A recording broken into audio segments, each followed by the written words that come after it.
viewers, Justin here from Budget Barbecue. Hope everybody's having a good day. Just wanted to give you a brief little overview of what the cook is going to be for today. So let's head over and take a look at what we got going on the grill today. So today we're going to be doing a baby back rib. Going to be using some Bad Byron's butt rub.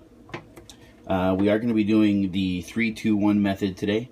For those of you that aren't familiar with what the 3-2-1 method is, it's going to be a cook on smoke for 3 hours, and then we're going to wrap it in foil for 2 hours, put it back on the grill, and then we'll take them off, remove the foil, and then we're going to add some Big Rick's original Big Taste barbecue sauce. Actually found this at a grocery store the other day. This was actually, I believe, $3.99.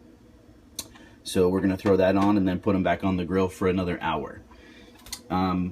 Again, you know, being Budget Barbecue, just wanted to go over this real quick, kind of zoom in on my price here. We picked these up at Winn-Dixie.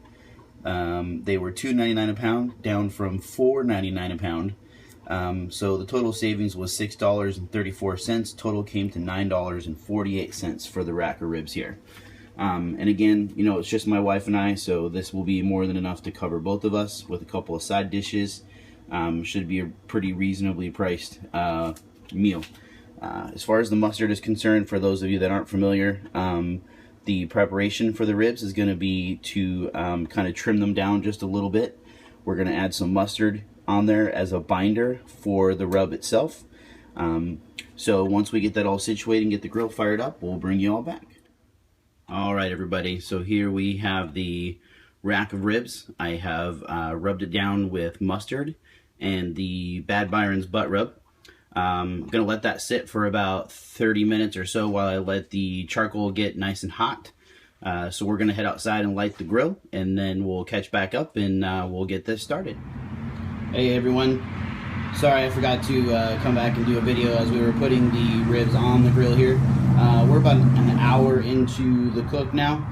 I spritzed them down one time so far with some apple juice and honey mixture. And we're going to let it go for about another hour and a half, and then we'll wrap them up. So we will bring you back then.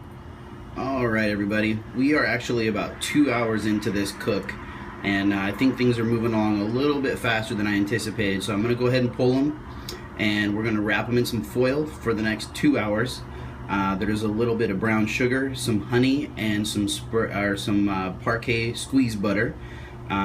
So we're going to wrap these up for a couple hours, let them steam up and get nice and tender, and then we'll pull them off, put them back on the grill for another hour with some barbecue sauce, and we should have our finished product. We'll see you after a bit. Alright everybody, we're back here. I just removed the rack of ribs from the foil. Once I removed the foil, I went ahead and just basted it with the barbecue sauce, and let me tell you, smells amazing. Really tender. I mean, they were really coming close to being apart when I was removing them from the tin foil. So I don't know if this is actually going to need a full hour to finish up, but we're going to keep checking on it periodically. But I have to say, for my second time attempting to slow cook some ribs, I think they're turning out pretty darn good. So anyway, check back with y'all in a little bit. We'll show you the finished product.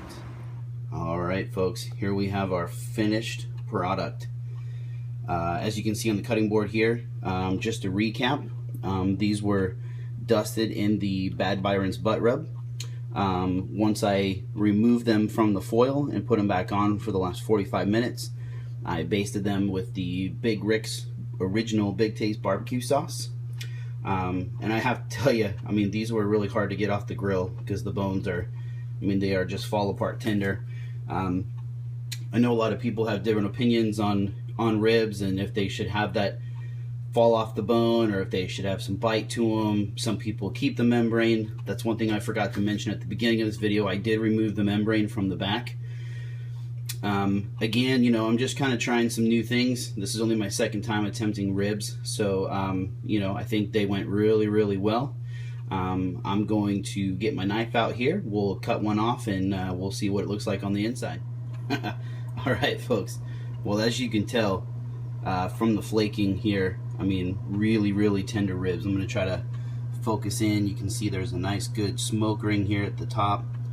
I mean, these are juicy as juicy can be.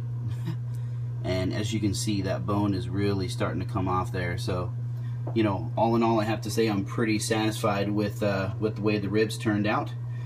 They look good. They taste amazing. So all in all, I think it went really well.